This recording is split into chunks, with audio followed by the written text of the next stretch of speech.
అరుణాచల్ ప్రదేశ్లో అప్పర్ సుబనసిరి అనబడే ఒక ప్రాంతం అండి. ఇక్కడ ఒక welfare society, Nag welfare society అంటారు. సో వీళ్ళు అక్కడ ఉండే సోషల్ యాక్టివిస్టులు, అరుణాచల్ ప్రదేశ్కి సంబంధించిన ప్రజలు. సో వాళ్ళ జీవన విధానాన్ని మెరుగుపరచడానికి ప్రయత్నాలు చేస్తూ ఉంటారు. వాళ్ళు మొన్న సెంట్రల్ గవర్నమెంట్కి ఒక రిపోర్ట్ ఇచ్చారు. దాని ప్రకారం మీరు చూసారనుకోండి, చైనాకు సంబంధించిన పీపుల్స్ లిబరేషన్ ఆర్మీ వాళ్ళు మీకు ఈ చేరువలో, అంటే ఈ అప్పర్ సుబనసిరి అనబడే ఈ ప్రాంతానికి చేరువలో చాలా రోడ్లు వేస్తున్నారు, అలాగే ఇన్ఫ్రాస్ట్రక్చర్ డెవలప్ చేస్తున్నారు. ఇమీడియట్గా మీరు మన మెయిన్ స్ట్రీమ్ మీడియాని చూసారనుకోండి, దగ్గర 60 కిలోమీటర్ల భారత్కు సంబంధించిన భూమి అందులోకి చైనా సైనికులు వచ్చేశారు. అంటే 1962లో ఏం జరిగిందో మళ్ళీ అదే జరగబోతుందా? చైనాను ఆపడానికి మన వద్ద మెకానిజం లేదా? ఇలాగా మీరు ఎన్నో వీడియోలు చూడొచ్చు. సో నేను అనేది ఏంటంటే, మనకు శత్రువులు వేరెక్కడా ఉండరు, మన దేశంలోనే ఉంటారు, మన మీడియాలోనే ఉంటారు. సో వీళ్ళందరూ ఏంటి, డబ్బులు తీసుకొని ఇలాంటి కథనాలు. మరి నిజాలు ఏమిటి అంటే, ఇమీడియట్గా మీకు ఇండియన్ ఆర్మీ ఇదంతా ఫేక్ న్యూస్, అలాంటిది ఏమీ లేదు. వాళ్ళు అటువైపు అంటే టిబెట్ వైపు వాళ్ళు ఏం చెయ్యాలో చేసుకుంటున్నారు, మనకి సంబంధం లేదు, అంతే కదండి. మీ దేశంలో మీరు ఏదో చేసుకుంటే నేను ఇక్కడ పానిక్ అవ్వడం ఏంటి, మీడియా ఇలా రాయడం ఏంటి? తప్పు కదా. కానీ అలాగే చేస్తారు, ప్రతి ఒక్క విషయంలో అలాగే ఉంటుంది. మరి ఇప్పుడు మనము చూడాల్సింది భారతీయులుగా వాస్తవాలు ఏమిటి? వాస్తవాలు ఏమీ కాదు ఫ్రెండ్స్. చైనా వాడికి ఇవాళ ఊపిరి ఆడడం లేదు, ఇదే మెయిన్ రీజన్. అంటే ఈ 1962 వార్ని మనం ఎందుకు ఇంతలాగా ఎప్పుడు గుర్తుపెట్టుకుంటూ ఉంటాం? ప్రతి దగ్గర దీన్నే ఎందుకు రెఫర్ చేస్తాం? ఇప్పుడు మనలాంటి వాళ్ళమైతే 100 సార్లు తిడుతూనే ఉంటాం.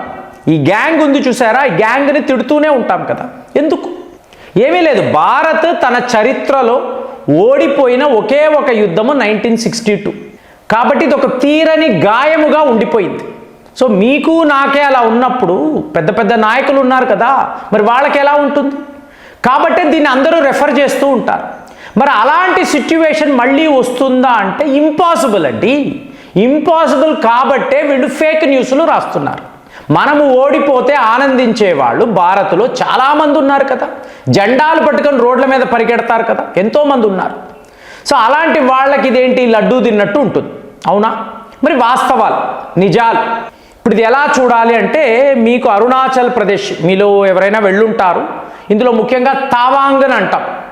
సౌత్ టిబెట్లో చాలా ముఖ్యమైన ప్రాంతముగా తావాంగ్ని చైనా వాడు చూస్తాడు. ఎందుకంటే పూర్వకాలం నుంచి ఉన్న ఈ ఆరమాలు, బౌద్ధ ఆరమాలు, మానస్టరీస్ చాలా ఉంటాయి. కాబట్టి ఇదంతా టిబెట్కి సంబంధించింది. అసలు టిబెట్లో ఉండే ఆరమాలంతా భారతీయులే కట్టారు, అది వాడికి తెలియదు, అంతే కదండి. మంజుశ్రీ, మహాకశ్యప, మీకు సరాహ, ఎంతోమంది దేవుళ్ళుగా కొలవబడుతున్నారు. అదంతా వాడికి తెలిసినా తెలియనట్టే ఉంటాడు. ఇక్కడ వాళ్ళే అలాగే కదా. సో ఇప్పుడు మనం ఏం చేస్తున్నాము, వాడేం చేస్తున్నాడంటే, వాడి ఆలోచన అంతా ఒకటేనండి.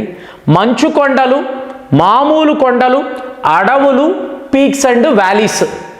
సో ఇక్కడ భారత్ సైన్యము రావాలి అంటే చాలా కష్టం అండి. ఇప్పుడు మీకు ఒక గమ్మత్తైన విషయం చెప్పనా, 1962 వార్ అయిన తరువాత ఈ గ్యాంగ్ వీళ్ళు మీటింగ్ పెట్టుకున్నప్పుడు మనం అర్జెంటుగా ఇక్కడ ఈ అరుణాచల్ ప్రదేశ్ దగ్గర రోడ్లు వెయ్యాలి, ఇమీడియట్గా ఇది మనం చెయ్యాలి, ఇన్ఫ్రాస్ట్రక్చర్ డెవలప్ చెయ్యాలి, మన సైనికులు పర్మనెంట్గా అక్కడ ఉండాలి అంటే ఒక మహామేధావి ఆయన ఏమన్నాడో చెప్పమంటారా? ఒకవేళ మనము రోడ్లు వేసాము అనుకోండి, ఇమీడియట్గా చైనా సైనికులు ఆ రోడ్లను వాడుకుంటారు. ఏంటి, మీ అరుణాచల్ ప్రదేశ్లో మీరు రోడ్లు వేసుకుంటే పొరుగు దేశం వాడు వచ్చి వాడుకుంటాడు. ఇలాంటి పిచ్చి పని మనం చెయ్యకూడదు, అక్కడ అసలు రోడ్లే వేయకూడదు. అప్పుడు వాడు రాలేడు, మనము వెళ్ళలేము, బఫర్ జోన్ కింద ఉండిపోతుంది. బుర్ర ఉన్నవాడు ఎవడైనా ఆలోచిస్తాడా? ఉన్నారండి ఇక్కడ మహానాయకులు. సో వాళ్లకు పెద్ద అవార్డులు ఇచ్చి మనం గౌరవిస్తూనే ఉంటాం. సో ఈరోజు సిచ్యువేషన్ మారిపోయింది. చైనా వాడు ఒక పానిక్ సిచ్యువేషన్లో ఉన్నాడు.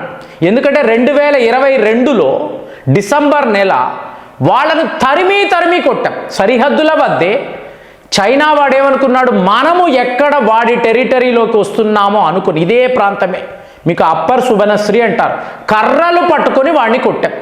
డాక్లాంలోనూ అదే జరిగింది, ఇక్కడ లడాక్ వద్ద అదే జరిగింది. అంటే భారతీయులు మేల్కొన్నారు, తిరగబడుతున్నారు, మనల్ని కొడుతున్నారు. సో ఇప్పుడు మీరు చూశారనుకోండి, 2020లో వాడు లడాక్ వద్ద 50,000 మంది సైనికులను తీసుకొచ్చాడండి. మనకన్నా శక్తివంతమైన ఆర్మీ వాళ్ళది, అంతే కదా. అప్పటికి మన వద్ద S-400 లేదు, అలాగే మనము రఫేల్ విమానాలు లేవు, మామూలుగానే ఉన్న దాంతోనే ఫైట్ చేద్దాం అనుకున్నాం. కానీ మన ఆలోచన ఏమిటి, అక్కడ పసిఫిక్ ఓషన్ వద్ద ఒక చోక్ పాయింట్ని క్రియేట్ చేసాం. మలాకా స్ట్రైట్ వద్ద ఇండియన్ నేవీ వెళ్ళిపోయింది. ఇమీడియట్గా అక్కడికి వెళ్ళిపోయి మనము చైనా ఓడలను ఆపేమో అనుకోండి, 80% ట్రాన్స్పోర్టేషన్ అక్కడే జరుగుతుంది. సో వాడు ఇరుక్కుపోతాడు. సో ఈ ప్లానింగ్లో మనం అటు వెళ్ళాం.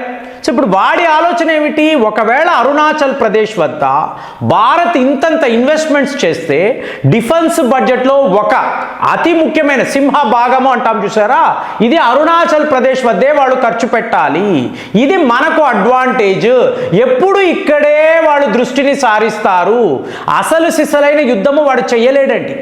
అర్థమైందండి. మనకు హసీమరా 800 కిలోమీటర్లు, అంటే మన వద్ద S-400 ఉంటుంది, సుఖాయ్ విమానాలు, రఫేల్ విమానాలు, బ్రహ్మోస్, సిలోస్ అన్నీ ఉంటాయి. 800 కిలోమీటర్స్లో మనం ఈ ఏరియాను కవరప్ చేయగలం. చైనా వాడు మనతో యుద్ధము చేయాలంటే 4,000 కిలోమీటర్ల పైగా మెయిన్లాండ్ చైనా నుంచి వాడు రావాలి. ఒకవేళ లడాక్ వద్ద ఉండే ఎయిర్ బేసెస్ వాడాలన్నా కూడా చావు దెబ్బ తగులుతుంది. ఇదంతా వాడికి తెలుసు, వాడు యుద్ధము చెయ్యడు. కానీ ఇక్కడ ఏంటి నేరేషన్, 1962 సిచ్యువేషన్ ఏర్పడిపోయింది. 60 కిలోమీటర్లు వాళ్ళు తీసేసుకున్నారు, మనము గాజులు తొడుక్కొని చూస్తూ ఉన్నాము, ఇలా రాస్తారండి. ఏం జరుగుతుంది, నిజాలు ఏమిటంటే ట్రాన్స్ అరుణాచల్ హైవే, ఈ పీక్స్ అండ్ వ్యాలీస్లో మీరు నావిగేట్ చెయ్యాలి అంటే ఎంత కష్టం అండి. కాబట్టి భారీ ప్రాజెక్ట్, కాబట్టి మీకు 1748 కిలోమీటర్ల భారీ ప్రాజెక్ట్, ఫ్రంటియర్ హైవేస్ అంటారు. ఇదంతా కామన్ మ్యాన్కి తెలియదు, మీడియాకు తెలిసినా చెప్పరు. 1748 కిలోమీటర్లకి మీరు అక్కడ హైవే నిర్మాణం చేస్తున్నారంటే అస్సాం నుంచి అరుణాచల్ ప్రదేశ్ దాకా మీరు డైరెక్ట్గా వెళ్ళిపోతారు. మీకు హై డ్యూటీ బ్రిడ్జ్లు అండి, దీనే క్లాస్ 70 బ్రిడ్జ్లు అంటారు. క్లాస్ 70 అంటే ఏంటి, మీరు డైరెక్ట్గా మీ మిజైళ్లను కూడా తీసుకెళ్ళగలరు. ఆర్టిలరీ వెపన్స్, ట్యాంకులు, హౌవిట్జర్స్, M777 హౌవిట్జర్ అంటారు. ఎంత లైట్ వెయిట్ ఉంటుందంటే అంత పవర్ఫుల్గా ఉంటుంది. అమెరికా వాళ్ళ వద్ద తీసుకున్నాం. వీటినంతా ఇమీడియట్గా మనం అక్కడ డిప్లాయ్ చేయగలం. అలాగే ప్రతి ఒక్క కొండ వద్ద మన పోస్టులు ఉంటాయి. మీకు ఈ లెవెల్లో మనము అరుణాచల్ ప్రదేశ్ని సెక్యూర్ చేస్తే చైనా వాడు వెనక్కి వెళ్ళిపోతున్నాడు. అక్కడ ఏదో గ్రామాలు నిర్మాణం చేద్దాం అనుకున్నాడు. ఇవాళ మీరు చూసారనుకోండి మెల్లమెల్లగా, ఎందుకంటే విపరీతమైన చలి అండి అక్కడ, మీకు అంత ఈజీ కాదు బతకడము. అలాంటప్పుడు వాడు మెల్లమెల్లగా వెనక్కి వెళ్ళిపోతే మనము వైబ్రెంట్ విలేజ్ ప్రోగ్రామ్స్ కండక్ట్ చేస్తున్నాం. అంటే మన దేశాన్ని ఎలా సెక్యూర్ చేసుకోవాలో అన్ని రకాల మనం ఆలోచిస్తున్నాం కదా. చార్ధమ్ యాత్ర అంటాం, అక్కడంతా ఏంటి పెద్ద పెద్ద హైవేస్. ఎందుకు, మన ఇండియన్ ఆర్మీ, మన ఎయిర్ ఫోర్స్ కోసము. అలాంటి ప్లానింగ్ ఉన్నప్పుడు ఇలాంటి కథనాలు వస్తే చైనాను టోటల్గా చోక్ చేస్తున్నాం. ఒక ఫోర్ట్రెస్ లాగా మనం అరుణాచల్ ప్రదేశ్ని ఇవాళ వాడుతున్నాం. సో ఈ నిజాలు తెలిసినా తెలియనట్టుగా రాసే ఈ మీడియాను మీరేమంటారు, మీరు ఎలా చూస్తారు? కామెంట్స్లో రాయండి. మళ్ళీ వచ్చే వీడియోలో కలుద్దాం. జై హింద్.